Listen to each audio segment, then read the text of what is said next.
Today here with me in the European Parliament in Brussels is Paolo De Castro. Thank you so much for your presence. Thank you very much. Long time no see, but I'm happy that we are together now discussing about the things that are happening in the agriculture area. And we will start with, let's say, the bad news about things that are going to change in the near future. For example, fertilizers and the quantities that should be used. Well, of course, we are in the Green Deal era, so everybody understands that we have to try to help farmers to go in the sustainable way. Of course, the particular situation is complicated for our farm community because we have at the same time the Russian invasion of Ukraine, so that creates a lot of problems on the availability of fertilizer, and then of course they will be much more expensive to get and less quantity.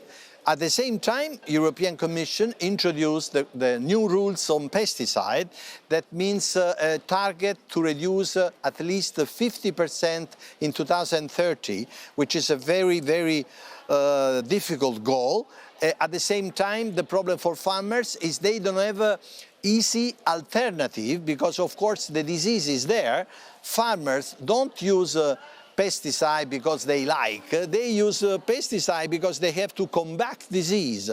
So it's very important for the Commission to introduce a European project to give a concrete alternative to combat disease. For example, like genetics. It is a very important new genetic technologies, sustainable genetic technology. I'm talking about new breeding techniques, which give an opportunity to combat disease by genetic and not by chemistry. Or we can use precision farming technologies when you can be much more efficient when you use a chemistry. So there are alternatives, but we should give to the farmers a package of these alternatives, and then slowly we can reach the big goal to reduce pesticide to get the 50% reduction in 2030. If we are looking at the countries, we have some different use of fertilizers in different countries. So it will be half from what is used now, or half from, I don't know, we will see a certain level for made for every country, or how this will be tackled actually? It's a question of technology and it's a question of innovation. Of course, we need to invest much more in innovation because we have a lot of new innovation systems that can reduce the necessity, the amount of fertilizer that we need and the pesticide that we use. So the question is to be able to create all the correct rules for farmers, because otherwise we cannot have 100% organic farming. Organic farming is an important opportunity for farmers, and we are going to increase the organic producers, but at the same time we need to help our farmers to have alternative, to have concrete alternative. The alternative exists, but we need the project, we need the money, and we need to support our farmers. Especially money, I think, because it's very, it costs a lot to move to the new techniques. And due to all the situations that we've seen in the recent years, pandemic, the war, and also the energy crisis, exactly, energy crisis, everything is there on the farmers. So they will have enough money to do this change, or they will have to close actually? Yeah, we have to underline that the farm community is really under the pressure because they are paying a lot of cost of production, much more than the past because of the energy, for example. The gasoline, all the equipment is much more expensive, and at the same time the budget for common agricultural policy is reduced, is not increased. So we very much need to focus on how to help farmers to manage this situation, because we don't have to forget that our farmers produce the food for everybody.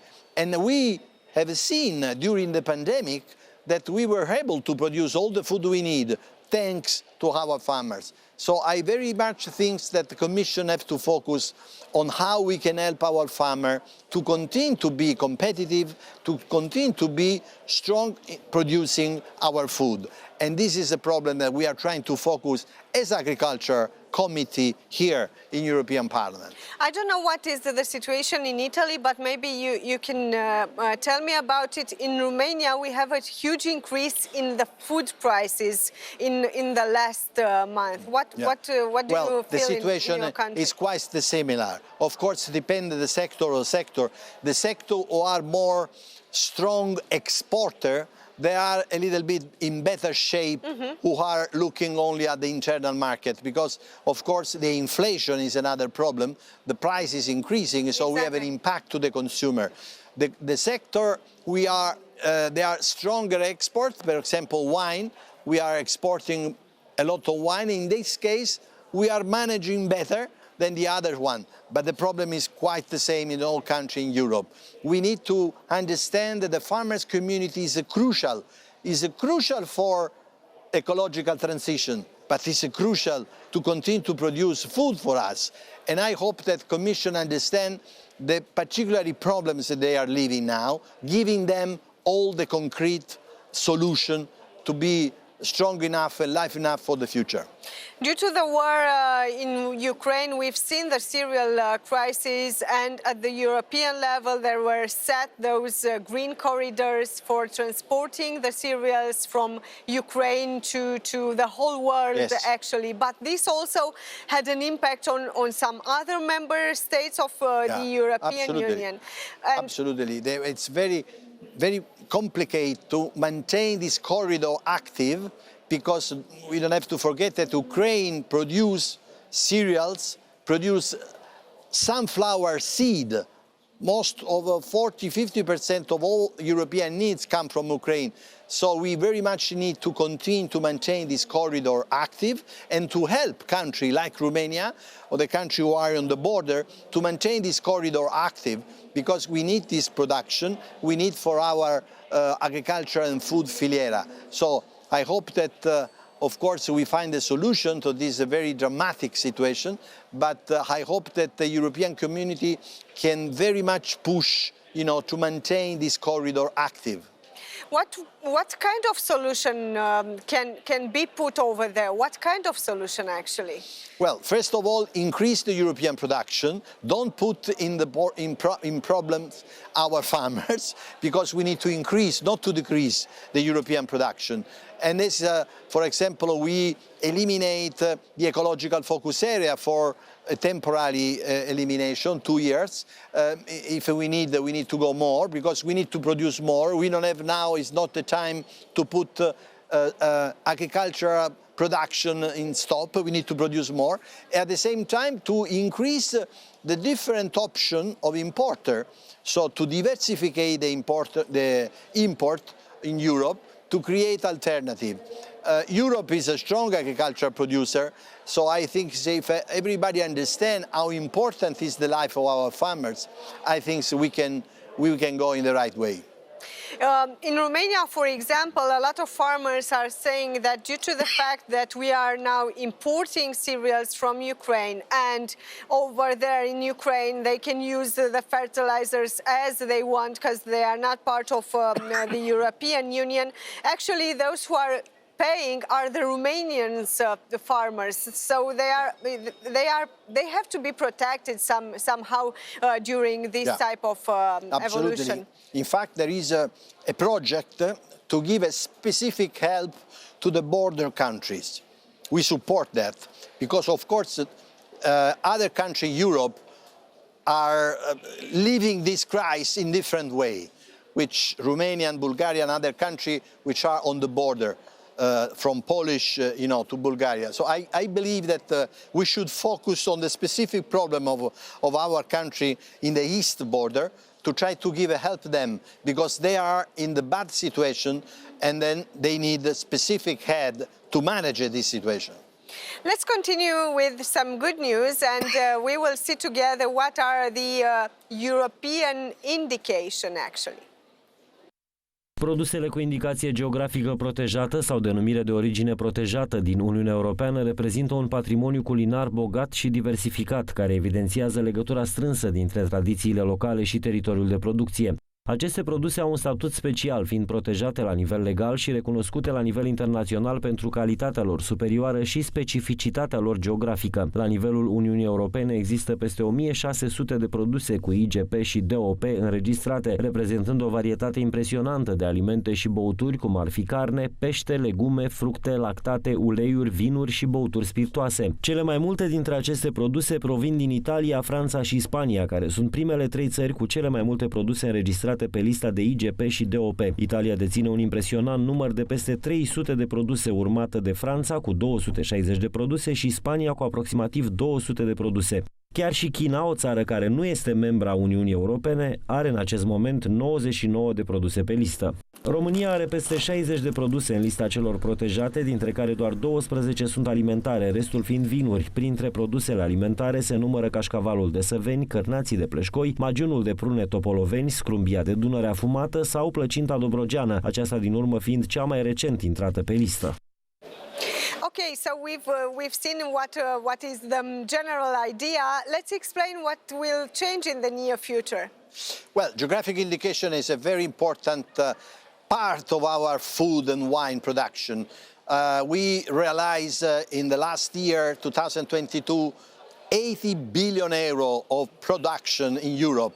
So it means that this is the heritage, is the culture, is the link to the territory. Geographic indication was an extraordinary idea of the European Union in 1990, and now we are increasing a lot. Cheese, ham, wine, a lot of products have the geographic indication, and this kind of protection give the opportunity for the producer to organize themselves and to sell this product around the world where they want to have a specific link to the history on the territory. What we are doing now in this reform, I have a pleasure to be the rapporteur of this reform for the Parliament. We are trying to increase the sustain to the producer, to increase the simplification, to increase the protection of this product, because sometimes these products are copying by a lot of countries in the world. So I believe with this reform we can increase this sector, which is already important, but we want to help producers to organize better themselves and to try to get advantages in the market on this geographic indication system. So I'm quite positive that we will get a conclusion in this legislature. Unfortunately, in Romania, we don't have so many products as compared to your country, to Italy. Let's see what type of products can be put in this area. What are the advantages? It's important to explain to the Romanians that are watching right now what they should do and what advantages they will get. Romania is right now is more or less 60 to 70 different geographic indication products if you put together food and wine, and I think they are increasing. So the agriculture community is understanding that geographic indication can be really an opportunity to identify the history of the product and to try to have a European landmark to say this product has a specific rules, specific link to the territory, and then of course have something to tell to the consumer, because consumer today want to know the story they produce, they want to know what we call the storytelling, you know. So I believe that now Romanian is increasing as other country, and I believe that this reform can help to go in this direction, so to increase the number of the geographic indication, and why not to increase the income of the farmer who are inside of this system. You are in top 3 most important countries in this area. How did you do it? Well, Italy has a long story on geographic indication, like Spain, France. Of course, we started a lot here before, but Romania is another country that get later in European Union is increasing. So now it's time for them to invest on geographic indication. It's a very good system to create a community to work together for one specific food or fruit and vegetables, and to give this name to the market with history. And I believe that in the future we can have absolutely an increasing, in particular in the eastern country of Europe. We should see exactly what Italy did, what Spain have done, and also France, because you are the top three countries, with products as wine or fromage in France, yes, cheese, exactly, in your country also. And we have something to put on the list, and thank you for supporting us also.